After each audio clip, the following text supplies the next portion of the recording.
இந்த கடையனூர் ஒரு பெண் விவகாரம் பார்த்தீங்களாண்ணே, சமூக வலைத்தை தொடர்ந்தோம்னா முழுக்க முழுக்க அந்த செய்தி மட்டும்தான் ஓடிக்கிட்டே இருக்குது. ஒருவேளை அந்த ஊருக்காரங்க போய் கேட்காம இருந்திருக்கலாமோ, அது என்னவோ பண்ணி தொலையுது அப்படின்னு சொல்லிட்டு. அது அப்படி தான் நிறைய பேர் நினைக்கிறாங்க. ஆனால் அப்படி இருந்துட முடியாது. அவங்க போனது தப்புன்னு நம்ம சொல்ல முடியாது. ஏன் அப்படின்னா, அவங்க ஊரில், அவங்க தெருவில், பக்கத்தில், அக்கம் பக்கத்தில் ஒரு பொண்ணு இந்த மாதிரி ஒரு ராங் ரூட்டில் போகுது அப்படின்னு சொல்லி சொன்னால், பெரியவங்களுக்கு இயல்பாகவே ஒரு தன்னுணர்வு வரும் தானே. அதுலேயும் முஸ்லீம்கள் கண்டிப்பாக நமக்கு சொல்லப்பட்டு வேறு இருக்குது, நம்ம தவறுகளை தடுக்கணும், வைக்கணும் அப்படின்லாம் அடிக்கடி போதனை செய்யப்பட்டுக்கிட்டு இருக்குது. இந்த நிலையில் சும்மா வேடிக்கை பார்த்துக்கிட்டு இருக்கிறத எப்படி, அவங்க செஞ்சது கரெக்டு தான், போய் சொன்னது வச்சது. அப்படி சொல்லாமல் இருந்தால் தான் தப்புன்னு சொல்லுவேன் என்கிட்ட கேட்டால். இந்த பக்கத்தில் ஃபேஸ்புக்கில் நிறைய கொந்தளிப்புகள் வருது போகுது அப்படின்னு ஒரு பக்கம் பார்த்தாலும், அதுக்காக வேண்டி அவங்க செஞ்சது தப்புன்னு சொல்ல முடியாது. ஏன்னா அவங்க ஒரு வேளை பொதுவெளியில் பண்ணியிருந்தாங்கன்னு வைங்க, அப்போ நம்ம குறை சொல்லலாம். அவங்க ஃபேஸ்புக்கில் இதே மாதிரி இந்த பொண்ணு ஃபேஸ்புக்கில் ஆடிக்கிட்டு இருக்குது, நம்ம ஃபேஸ்புக்கில் போட்டு பதில் போடுவோம்னு சொல்லிட்டு அப்படி ஏதாவது பயானியான் பண்ணுறாங்கிற பேரில் அறிவுரை சொல்லியிருந்தாங்கன்னா அப்போ நம்ம ஏதாவது அதை குறை சொல்லலாம். ஏங்க தேவையில்லாமல் பொதுவெளிக்கு வர்றீங்கன்னு சொல்லிட்டு. அவங்க போய் அவங்க வீட்டு பிள்ளையாக இருந்தால் சொல்லுவாங்கல்ல, அந்த மாதிரி தான் போய் அம்மா இதெல்லாம் சரியில்லைம்மா, உன் பிள்ளையை சொல்லி வைமா அப்படின்னு ஒரு நல்லெண்ணத்தில் சொல்லியிருக்கிறாங்க. அதெல்லாம் நமக்காக தான் சொல்கிறான். அப்போ இந்த சனிக்கிழமை வாசிகள் சம்மந்தமாக குரானில் வரும் பார்த்தீங்களா, அதில் இதே மாதிரி தான் இப்போ நீங்கள் கேட்குற மாதிரியே தான் ஒரு டீம் கேட்கும். அப்படியே சொல்லுவான், அல்லா லிம தாழ்ந்து நான் கௌமன் அல்லாஹும் ஹுலிக்கும். அது கேட்டு டீச்சராக போகிறானுவா, அல்லா அவனுக்கு தண்டனை கொடுக்க போகிறான், நீங்கள் எதுங்க போய் அதெல்லாம் போய் தடுக்கிறிய அப்படின்னு அந்த தடுக்கிறவங்கள போய் கேட்பாங்க. அல்லா அதை ஏற்றுக்கல, அக்செப்ட் பண்ணலை. தடுக்க தான் வேணும்ப்பா, தான் கரெக்டு அப்படின்னு நல்லா அக்செப்ட் பண்ணி தான் குரானில் சொல்லுதான். அதனால் அவங்க செஞ்சதை நம்ம பிழைன்னு சொல்ல முடியாது. ஆனால் தடுக்கலாம் தான், ஒரு தவறு நடக்கும்போது சுட்டி காட்டலாம், திருத்தணுன்ற ஒரு வழிமுறை இருக்க தான் செய்யுது. ஆனாலும் நீங்கள் அப்படி செஞ்சனால நான் கவுன்சில் நடத்த மாட்டோம், ஊரை விட்டு ஒதுக்கி வைக்கிறோம் அப்படின்ற மாதிரி ஒரு கடுமையான ஒரு லிமிட்டை தாண்டி இல்லை, அது எனக்கு என்னமோ அவங்க சொல்லியிருப்பாங்கலாம் தோணலை. எனக்கு இந்த பொண்ணு அப்படி சொல்லுது, இப்படிலாம் எங்களை மிரட்டுறாங்க வச்சுருக்கிறாங்கன்னு இந்த பொண்ணு தரப்புலேருந்து அப்படி ஒரு ஸ்டேட்மெண்ட் வந்ததாக சொல்கிறாங்க. ஆக்சுவலி ஊருக்காரங்க பெரியவங்க அப்படி சொல்லியிருக்கிற வாய்ப்பு இல்லை, எனக்கு அதில் ஒரு நம்பிக்கை இல்லை. ஏன்னு கேட்டால் அது ஏற்புடையது இல்லை தானே. ஒரு தவறை கண்டிக்கிறது அப்படின்னா அது தப்பு மாதிரி செய்யக்கூடாது, மார்க்கத்தில் கூடாது. இது அசிங்கமாக இல்லையா, எல்லாம் பார்த்துக்கிட்டு இருக்கிறான். பொது வெளியில் ஒரு பெண் இது மாதிரி தன்னுடைய அங்காவயங்களை எல்லாம் ஒரு டான்ஸ் ஆடி மற்ற ஆண்களுக்கு விருந்து படைக்கிற மாதிரி நடக்கிறது தப்பு இல்லையா, இப்படி தான் உபதேசம் பண்ணியிருக்கணும். அது ஏற்காமல் இருக்கிற அந்த பெண்ணுடைய இப்படி தான் சொல்லியிருக்கணுமே தவிர, அப்படி பண்ணிடணும், இப்படி சமூக கட்டமைப்பை கையில் வச்சுக்கிட்டு ஜமாத் இருக்குது எங்கள்கிட்ட அப்படின்றதை வைத்து கொண்டு மிரட்டியிருக்க வாய்ப்பு இல்லை. அப்படி மிரட்டியிருப்பாங்கன்னு எனக்கு நம்பிக்கை இல்லை. அது ஏதோ கிளப்பி விடப்பட்டதாக இருக்கலாம். ஒருவேளை சில நேரங்கள் அவங்க அப்படி நெசமாகவே பண்ணியிருந்தாங்க அப்படின்னு வச்சுக்கிட்டா கூட அதையும் என்னால் குறையாக பார்க்க முடியல. ஏன்னு கேட்டால் அவங்க அவங்களுடைய நோக்கம் நல்ல நோக்கத்தில் அந்த செயலோ அல்லது அந்த வார்த்தைகளோ பிழையாக இருக்கே தவிர அவங்களுடைய நோக்கத்தை இதை வச்சு நம்ம குறை சொல்ல முடியாது. ஏன்னா தான் புள்ள அப்படி ஆகிடுச்சுன்னா ஏதாவது ஒரு வகையில் அந்த தப்புலேருந்து மீட்கணுமே, ஒன்றும் ஆசை வார்த்தை காட்டி பார்ப்போம், அது வாங்கி தரமா இது அப்படி சொல்லி பார்ப்போம். இல்லாட்டி அப்படி பண்ணி என்னமா எப்படியாவது அந்த பிள்ளைய தப்புலேருந்து மீட்கணும், அதுக்காக வேண்டி சொல்லப்பட்டதாக தான் பார்க்குறேனே தவிர, நெசமாக அப்படி ஒரு வேளை மௌத்து ஹயாத்து நடந்துச்சுன்னா உடனே இப்படி தடுத்துருவாங்க வச்சுருவாங்க அப்படிலாம் நடக்காது. நம்ம சமூகத்தில் அப்படியெல்லாம் இல்லை. ஒரு காலத்தில் அறியாமை காலத்தில் சில விஷயங்களுக்கு அப்படி அவங்க நடந்திருக்கலாம். இப்போம்லாம் அப்படியெல்லாம் யாரும் அந்த அதிகாரத்தை வைத்துக்கொண்டு கபிரிஸ்தானு, கல்யாண வீடு அப்படியெல்லாம் பெருசாக மிரட்டுறதெல்லாம் ஒன்றும் கிடையாது. அது ஏற்புடையதும் இல்லை. அப்படி ஒரு வேளை சொல்லப்பட்டதாக ஏற்புடையதில்லை. சொல்லியிருந்தால் நோக்கத்தின் அடிப்படையில் பார்க்கும்போது நல்ல நோக்கத்துக்காக வேண்டி அதை சொல்லியிருக்கிறாங்க. நெசமாக அப்படி சொன்னவங்க செய்வாங்களான்னு பார்த்தா அதுக்கும் சான்ஸ் இல்லை. அதை யாரும் ஒத்துக்க மாட்டாங்க. இன்றைக்கி இருக்கிற ஜனநாயக அமைப்பு, சட்டம், போக்குவரத்து எல்லாமே ரொம்ப வெளிப்படையாக சமூக வலைதளம் ஊர் உலகம் பூரா பரவி நிற்கிற இந்த தருணத்தில் அப்படியெல்லாம் செய்வாங்களான்னா கண்டிப்பாக செய்யவும் மாட்டாங்க.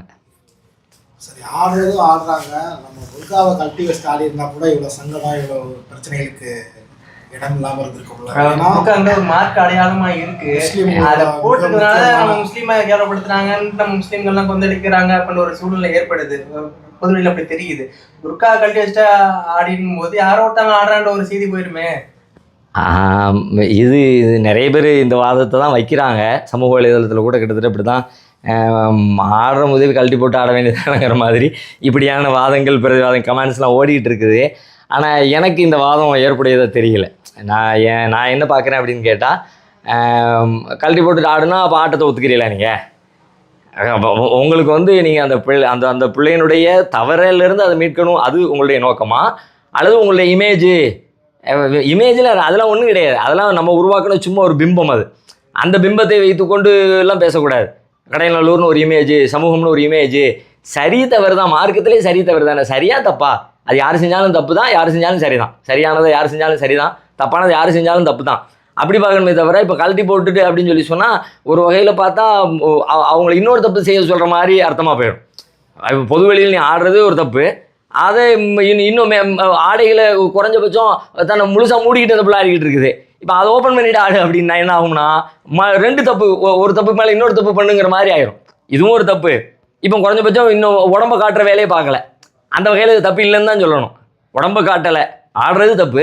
உடம்பு காட்டிட்டாங்கன்னா ரெண்டு தப்பு இல்லை. அது உடம்பை காட்டினது ஒரு தப்பு, அன்னைய பொது வெளியில் செஞ்சது ஆடுறது அப்படிங்கிறது அது ஒன்று. இப்படி ரெண்டு காரியத்தை சேர்த்து செய்ய அப்படின்னு அர்த்தமாயிரும். அதனால் அப்படி நாம் சொல்ல முடியாது, சொல்லவும் கூடாது. அது ஏற்புடைய பதிலாக எனக்கு தெரியல. அதனால் அந்த பெண்ணு வந்து அந்த ஆட்டத்தை விட்டுறணும். இந்த மாதிரி பொது வெளியில் வந்து தன்னை காட்டிக்கொள்ளக்கூடிய, எக்ஸ்போஸ் பண்ணக்கூடிய இந்த மாதிரி ஆர்ட் அண்ட் டான்ஸ் போக்குவரத்து அது மார்க் அடிப்படையில் ஏற்புடையதில்லை. அதோடு நிறுத்திக்கொள்ளணும். அதுக்கு தேவையான போதனைகளையும் அறிவுரைகளையும் சொல்லி நிப்பாட்டணுமே தவிர அது செஞ்சதுனால எனக்கு கோவம் வந்துருச்சு. இப்போ இந்த பதிலிருந்து எனக்கு என்ன விளங்குதுன்னு கேட்டால், இந்த பொதுவெளியில் இந்த பிள்ளை ஆடின உடனே நம்மளை நோக்கி, நம்ம ஊருக்காரங்களை நோக்கி எல்லாரும் கேள்வி வந்த உடனே இப்போ அந்த பிள்ளை மேலே ஒரு கோவம் வந்துருச்சு. இயல்பாக ஒரு கோவம் வந்துருச்சு, இல்லை இப்படி பண்ணிட்டால, அசிங்கப்படுத்துகிறாள் நம்மளை அப்படின்னு. அந்த கோபத்தின் விளைவாக மேலும் நம்ம தவறு செய்கிறதாகத்தான் எனக்கு படுது. அல்லாஹ் சொல்கிறான்ல, ஒரு சாரார் மீது உங்களுக்கு இருக்கிற கோபம் வந்து அவங்களுக்கு அநியாயம் செய்ய அவங்கள தூண்டிட வேண்டாம். ஜிர்மன்னக்கும் ஷனான் கோமின் அல்லா தாதிலும். அப்போ கிட்டத்தட்ட அந்த சமூகத்தை பற்றி எல்லாம் பேசுகிறான். தனிநபருக்கு அது பொருந்த தான் செய்யும்.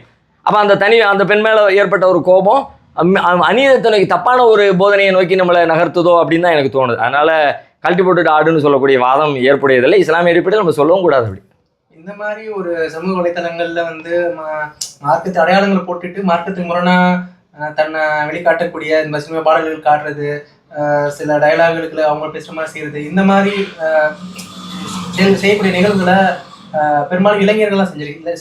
சிறு குழந்தைகள் வந்து இளைஞர்கள் தான் பெரும்பாலும் செஞ்சுட்டு இருக்காங்க. இவங்களுக்கு திருத்தத்துக்குண்டான வழிமுறை, அவங்களுக்கு சொல்லக்கூடிய, அவங்களுக்கு எப்படி என்ன சொன்னால் அவங்க வந்து இது மாதிரி தவறுலேருந்து மீட்டு எடுக்கலாம். இப்போ நாம் சிந்திக்க வேண்டிய விஷயமே அதுதான். இப்போ இதை போட்டுக்கிட்டு பேசி விவாதிச்சு அது இல்லை. இது ஊரெல்லாம் நடக்குது. இது வெளியில் எக்ஸ்போஸ் ஆகிடுச்சு. சிறிதும் பெரிதுமாக தெரிஞ்சும் தெரியாமலும் இலைமறை காயாக எல்லா இடங்கள்லையும் வாலிபர்களுக்கு மத்தியில், டீனேஜர்ஸ் மத்தியில் இது அப்படியே புட்டிசல் போல பரவிக்கிட்டு இருக்குது. இப்போ நாம் சிந்திக்க வேண்டிய விஷயம், விவாதிக்க வேண்டிய விஷயம் என்னவா இருக்குன்னு கேட்டால் இதுதான் விவாதிக்கணும். அந்த உள்ள பேசியது சரியா, இவர்கள் சொன்னது சரியா, கபரிஸ்தானில் இடம் தருவது சரியா, தராமல் இருப்பது சரியா, அதெல்லாம் ஒன்றும் இல்லை. அது சும்மா பேச்சு தகவல் தான். அது சரி தப்புன்றதோடு போயிடும். ஆனால் இது இந்த காரியம் பரவக்கூடாது அப்படின்னு சொல்லி சொன்னால் அதுக்கு என்ன ஆக்ஷன், அந்த ஆக்ஷன் எடுக்கணும். இப்போ இதை பார்க்கக்கூடிய இந்த விஷயங்களை சமூகத்தில் கவனிக்கக்கூடிய அமைப்புகள், ஜமாத்துகள், தனிநபர்கள் அவங்க தன்னளவில் தான் குடும்பத்தில் இதை பார்க்கட்டும். ஒவ்வொரு குடும்பத்துலையும் இந்த மாதிரி டீனேஜ் பிள்ளைங்களை வச்சுருக்கோம். எல்லா பிள்ளைங்க கையில் ஃபோனை வச்சு உட்காந்துருக்கு. குறைஞ்சபட்சம் செல்ஃபி எடுத்துக்கிட்டு அந்த செல்ஃபியை வாட்ஸ்அப் குரூப்பில் பகிர்ந்து கொண்டு இதுதான் அடுத்த கட்டத்துக்கு நகருது. அப்போ இந்த முதல் நிலையில் அவங்களுக்கு சொல்ல வேண்டிய அறிவுரை என்ன? தான் பிள்ளைக்கு நான் என் பிள்ளைக்கு என்ன சொல்லணும்னு எனக்கு தெரியும். இன்னும் சொல்ல போனால் 2010க்கு பிறகு பிறந்த பிள்ளைங்கள்ட்ட தான் இந்த 15 ஆண்டுகளில் வந்து டிப்ரெஷனுடைய அளவு 2000 இப்போ டீனேஜில் இருக்கிறவங்க அந்த பிள்ளைங்க வந்து மன அழுத்தத்துக்கு அதுக்கு முந்தி எந்த வருடத்திலும் இல்லாத அளவுக்கு இப்போ மன அழுத்தத்துக்கு ஆளாகிறாங்க. இந்த மன அழுத்தத்துக்கு காரணம் என்னன்னு பார்த்தா இந்த சமூக வலைதளம் தான் அப்படிங்கிறாங்க. ஒரு பெரிய உலக அளவில் நிகழ்த்தப்பட்ட ஆய்வு சொல்லுது. இதில் அவங்க தங்களை காட்டிக்கொள்வதற்காக வேண்டி, தங்களை திறமையானவர்களாக அல்லது தங்களின்பால் மக்களை ஈர்க்கணும் அப்படின்றதுக்காக வேண்டி ஒரு ஃபோட்டோ எடுத்து போடுறாங்க. ஃபோட்டோ சும்மா போடுறது இல்லை, அதுக்கு ஒரு ஃபில்டர் போட்டு அது ரொம்ப அழகாக போடுறாங்க.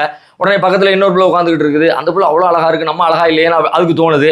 உடனே இது ஒரு ஃபோட்டோ எடுக்குது, அது ஒரு ஃபில்டர் போட்டு போகுது, நம்மளும் சூப்பரான ஆள் தான் போல இருக்குது. அப்படி அவங்க கண்ணாடியை பார்க்குற பொழுது இந்த பிள்ளைங்களுக்கு தங்கள் மீது ஒரு நம்பிக்கை வர்றதில்லையா, கான்ஃபிடென்ட் வர்றதில்லையா. என்னன்னு கேட்டால் நம்ம அழகா இல்லைன்னு தோணுதான் அவங்களுக்கு. இது எவ்வளோ பெரிய ஆபத்து. இது எல்லா வீடுகள்லையும் வந்துக்கிட்டே இருக்குது. இது எங்கேயோ கடையநல்லூர்னு நீங்கள் பேச முடியாது. ஒவ்வொரு வீட்லையும் இந்த சிக்கல் இருக்குதான் செய்கிறது. அப்போ இதுக்கு என்ன ஜமாத்துகள், அமைப்புகள், நிர்வாகிகள், தகுதியுள்ளவங்க என்ன செய்யணும்னு கேட்டால் இந்த பிரச்சனையை அட்ரஸ் பண்ணணும். இந்த நூற்றாண்டின் ஆகச்சிறந்த 10 சிக்கல்கள், பிரச்சனைகள்னு நீங்கள் எடுத்தீங்கன்னா அந்த 10ல் இது ஒன்று இருக்குது. இந்த மொபைல் வழியாக, சமூக வலைதளம் வழியாக ஏற்பட்டிருக்கிற சிக்கல் இருக்குது. இந்த நூற்றாண்டின் 21ஆம் நூற்றாண்டின் ஆகச்சிறந்த சிக்கல்களில் 10ஐ தேர்ந்தெடுத்தால் அந்த 10ல் இது ஒன்று அப்படிங்கிறாங்க. அப்போ நாம் இன்னும் அது சம்மந்தமாக உணராமல் உட்காந்துக்கிட்டு இருக்கிறோம். அதனால் இதுக்கு பல தீர்வுகள் இருக்குது. என்ன செய்யலாம் அப்படின்னு சொல்லி கேட்டால் அது ஒரு வரி பதில் என்னால் சொல்ல முடியாது. அது பெரிய ப்ராசஸ். அதுக்காக வேண்டி அவன் முதல்ல அறிவை உண்டாக்கணும், அறிவை நாம் முதல்ல இது என்ன செய்யுது, இதனால் ஏற்படக்கூடிய விளைவு என்னங்கிறத நம்ம படிக்கணும். அந்த விளைவுகளை அவங்களுக்கு எடுத்து விலைக்கு சொல்லணும். அதை ஒரு ப்ராக்டிக்கல் பயிற்சியாக அவங்களுக்கு கொடுக்குறதுக்கு ப்ராக்டிஸ் பண்ணுறதுக்கு என்ன செய்யணும் அப்படிங்கிறத சொல்லணும். இதிலிருந்து அவங்களை வெளியே நகட்டணும் அப்படின்னா அதுக்கு மாற்று தீர்வு என்னங்கிறத கொடுக்கணும். ஷார்ட்டாக சொல்கிறதா இருந்தால், இப்போதைக்கு ரொம்ப சுருக்கமாக சொல்கிறதா இருந்தால், அவங்கள்ட்ட இந்த குரானை கொண்டு போய் சேருங்க. குரானை கொண்டு போய் சேர்த்து அதை எந்த வடிவத்தில் அவங்க ஈர்க்கிற வகையில் அவர்கள் அதில் லயிச்சு போகிற மாதிரி, அதில் எப்படி லயிச்சு கிடக்கிறாங்களோ அது மாதிரி இதில் ஒரு லைப்பை உண்டாக்குறதுக்கு என்ன வழிங்கிறத ஆராய்ஞ்சு அதை நோக்கி நீங்கள் திருப்புங்க. 100% கேரண்டி. வேறு நம்ம ஆய்வு செஞ்சு சொல்லக்கூடிய விஷயங்கள் எல்லாம் 100% கேரண்டி இல்லை. கண்டிப்பாக இது நம்ம பிள்ளைங்களை எதிர்கால தலைமுறையை கரெக்டாக்கும், நேர்படுத்தும், சீர்படுத்தும். நாம் விரும்புகிறத விட பல 100 மடங்கு அவங்க ஒழுக்கமுடையவர்களாக வாழ்வாங்க அப்படின்றதுக்கு 100% உத்தரவாதம் குரானில் இருக்குது. சம்பவத்தை பார்த்தீங்கன்னா, இந்த சம்பவத்தை பயன்படுத்தி இப்போ சங்கிங்க பூரா பார்த்தீங்கன்னா இஸ்லாம் பெண்களை ரொம்ப அடிமைப்படுத்துது, நீங்கள் எங்கள் மதத்துக்கு வாங்க சுதந்திரமாக இருக்கலாம் அப்படின்ற மாதிரி ஒரு நடைமுறைப்படுத்திக்கிட்டு இருக்காங்க. அதை பற்றி உங்கள் கருத்து? அது அவங்க அப்படி சொல்லாமல் இருந்தால் தான் நீங்கள் ஆச்சரியப்படணும். நீங்கள் ஒரு 100 வருஷம் வரலாறு எடுங்க. இந்தியாவில் உலகம் முழுக்கவே எப்படி இருக்குது, இந்தியாவில் ரொம்ப அதிகமாகவே இருக்குது. அவங்களாம் என்ன பண்ணுவாங்கன்னு கேட்டால், இஸ்லாத்துக்கு பேர் உண்டாக்குறதுக்கு, இஸ்லாத்தை டேமேஜ் பண்ணுறதுக்கு என்னெல்லாம் உண்டோ அவங்களே நிறைய கிரியேட் பண்ணுவாங்க. இப்போ நம்மளை பயங்கரவாதி தீவிரவாதின்னு கிளப்பி விட்டாங்கல்ல, நம்முடைய வரலாறுகள் முன்னோர்களை எல்லாம் பொய்யா சித்தரிச்சாங்கல்ல, இந்துக்களை இது பண்ணாங்க, கோயில்களை இடித்தாங்க, அப்படியெல்லாம் அவங்களே புதுசாக உருவாக்குவாங்க. உருவாக்குற ஆட்களுக்கு தானாக ஒன்று உருவாக்கி கிடைக்குதுன்னா விடுவாங்களா? வெறும் வாய்க்கு அவளுக்கு கிடைச்ச மாதிரி தான், நல்லா வச்சு செய்யத்தான் செய்வாங்க அவங்க. ஆனால் அவங்களுடைய சொற்களில் நீதி இல்லை, நேர்மை இல்லைங்கிறத அதை கவனத்தோடு பார்க்குறவங்க புரிந்து கொள்ள முடியும். இப்போ நீங்கள் பாருங்கள், நிறைய இந்த மாதிரி ஆட்களை பெருசாக ஃபோக்கஸ் பண்ணி அவங்கள உலகத்தின் ஆகச்சிறந்த தலைவர்களாக, எழுத்தாளர்களாக சில பேரை எல்லாம் இவங்க முன்னிறுத்துறாங்க. யாருன்னு பார்த்தா முஸ்லீம்களை தூக்கியே பிடிக்க மாட்டானா. இப்போ முஸ்லீம் பார்த்தா வேற ஒன்றும் இல்லை, அந்த முஸ்லீம் ஏதாவது ஒரு வகையில் இஸ்லாத்தை கொச்சப்படுத்துகிறவராக அல்லது இஸ்லாத்தினுடைய ஒரு கருத்தை டேமேஜ் பண்ணுறவராக இருந்திருப்பார். உடனே சல்மான் ருஷ்டின்னு ஒருத்தர் தான், அவன் என்ன பண்ணான், சாத்தானின் வசனங்கள், சாத்தானிக் வெர்சஸ்ன்னு சொல்லிட்டு ஒரு புத்தகம் எழுதினான், குரானை கொஞ்சம் விமர்சனம் பண்ணி. அவனை மாதிரி எழுத்தாளர் உண்டா அப்படின்னு சொல்லிட்டு ஆஹா ஓகன் உலகம் முழுக்க தூக்கி பிடிச்சி அவனை கொண்டாடி தீத்தானுவோ ஒரு குறிப்பிட்ட காலம். அப்புறம் இந்த பங்களாதேஷில் ஒரு பொம்பளை தஸ்லீமா நஸ்ரீன்னு சொல்லிட்டு அந்த பொம்பளை அதே மாதிரி எழுதிச்சு. அந்த அம்மா என்ன எழுதிச்சுன்னு கேட்டால், நபித்தோழர்களை எழுதுனதை தாண்டி அந்த அம்மா ஃப்ரீடம், செக்ஷுவல் ஃப்ரீடம் கேட்டாங்க. அதாவது கர்ப்பப்பை சுதந்திரம்னா யாருடைய குழந்தையும் வயிற்றுல சுமப்பேன், என் புருஷன் குழந்தைய தான் சுமக்கணும், என்ன இருக்குது, அப்படியெல்லாம் ஒன்றும் தேவையில்லை. இவங்களையெல்லாம் தூக்கி பிடிச்சாங்க. எதுக்குன்னு கேட்டால், பேர் முஸ்லீமோட பேரில் ஒரு அம்மா இருக்குது, இப்போ இது சொல்கிறது இஸ்லாத்துக்கு எதிரான கருத்தாக இருக்குது, அதனால் இதை வச்சு இஸ்லாத்தை நம்ம டேமேஜ் பண்ண முடியும், பார்த்தியா முஸ்லீம்களே சொல்லாங்கன்னு சொல்லலாம் என்பதற்காக வேண்டி அவங்க அந்த வேலையை பார்க்குறாங்க. அந்த வகையில் தான் இந்த புள்ள பேசுனதையும் வச்சுக்கிட்டு இது என்ன பண்ணுது, அதில் நம்ம சமுதாயத்தில் எவ்வளோ நடக்குது, நான் எது என்னமோ பெரிய மானம் போயிடுச்சுங்கிறிய, ஊருக்குள்ளே கொலை நடக்கு. அந்த பிள்ளைக்கும் விவரம் இல்லை, அது சிறுபிள்ளை ஒரு பெரிய குற்றங்களை போய் அற்பமான ஒரு ஒழுக்கம் சார்ந்த விஷயத்துக்கு சொல்லப்படுற அறிவுரையோட கம்பேர் பண்ணது விவரம் இல்லை. ஆனால் அவனுக்கு அதெல்லாம் மேட்ரு கிடையாது. விவரமாக இருக்கா விவரமா இல்லையாங்கிறது மேட்ரு இல்லை. முஸ்லீம் அடையாளத்தோடு ஒரு ஆள் கிடச்சிருக்குது, எப்படி கிடைக்குது, முஸ்லீம்களை விமர்சிக்கிறது கிடைக்கிற போதும் எங்களுக்கு. அந்த மாதிரி அவங்க அந்த வேலையை செஞ்சுக்கிட்டு இன்னும் செய்யத்தான் செய்வாங்க. இவங்க கிடைக்கலாட்டியும் அவங்க செய்வாங்க. முடிஞ்ச வரைக்கும் இதை இன்னும் எவ்வளவு தூரம் கொண்டு போய் சேர்க்க முடியுமோ, இன்னும் வருஷ காலத்துக்கு நிலை பெறுவதற்கு இதுக்கு பின்னாடி என்னவெல்லாம் வேலைகள் அதெல்லாம் அவங்க பார்க்கத்தான் செய்வாங்க. ஆனால் ஒரு கட்டத்தில் சத்தியம் நிலை பெறும் தானே, ஒரு கட்டத்தில் உண்மை நிலை பெறும் தானே. அப்படி நிலை பெறுகிற நேரத்தில் இதெல்லாம் ஒன்றும் இல்லை, இவர்கள் வெற்று பலூனை ஊதி பெருசாக்கி வச்சிருக்கிறாங்கன்றது உடஞ்சி செதறும்போது தெரியும். ஆனால் இதில் ரொம்ப முக்கியமாக கவனிக்க வேண்டிய இன்னொரு விஷயம் என்னன்னு கேட்டால், இது இந்த சமூக வலைதளத்தை நம்ம எப்படி பயன்படுத்துறதுங்கிற கேள்வி இதுக்குள்ளே வருது. ஒரு இடத்துல இது மாதிரி நடக்குது, அது ஒரு இஷ்யூவாக மாற்றுறதுக்கு சங்கிகள் ட்ரை பண்ணுறாங்க. அதுக்காக வேண்டி அவங்களே திட்டமிட்டு அதை வைரல் பண்ணிக்கிட்டு இருக்கிறாங்க. அந்த நேரத்தில் நாமும் உள்ளே பூந்துக்கிட்டு, நாமும் கமெண்ட் போட்டுக்கிட்டு, நாமும் அதை பரப்பிக்கிட்டு, நாமும் அது ஏதோ ஒரு சமூக போராட்டத்தில் பங்கெடுக்கிற மாதிரியான உணர்ச்சிகளோட அதனால் ஒன்றும் கிடையாது. நீங்கள் அதில் 1000 கமெண்ட் போட்டாலும் எதுவும் மாறப்போகிறதில்ல, அதை வைத்துக்கொண்டு எந்த மாற்றமும் நீங்கள் நிகழ்த்த போகிறதில்லை. இதை நீங்கள் கமெண்ட் போடுவதனால என்ன ஏற்படும் தெரியுமா, இன்னும் 4 பேருக்கு போய் சேரும். உங்கள் சர்க்கிளில் இருக்கிறவங்களுக்கு, உங்களுடைய நட்பு வட்டாரத்தில் இருக்கிறவங்களுக்கு அது போய் சேரும். அப்போ இந்த மாதிரியான விவகாரம் வந்தால் இது பொது வெளியில் போகிறது உங்களுக்கு சிரமமாக இருக்குது, சங்கடத்தை தருதுன்னு சொன்னால், இப்போ நீங்கள் பார்க்குறத தவிர்க்கணும், நீங்கள் அதில் கமெண்ட் பண்ணுறதை தவிர்க்கணும், நீங்கள் அதில் பங்களிப்பு செய்கிறத தவிர்க்கணும். அந்த வேலைகளை தவிர்த்துக்கிட்டு நாம் கோவப்படுறதுல நியாயம் இருக்குது. இப்போ நாமும் சேர்ந்து அதில் பங்களிப்பு செய்யும்போது அதனுடைய எண்ணிக்கை இன்னும் ஃபோக்கஸ் ஆகி காட்டிக்கிட்டே இருக்கும்ல.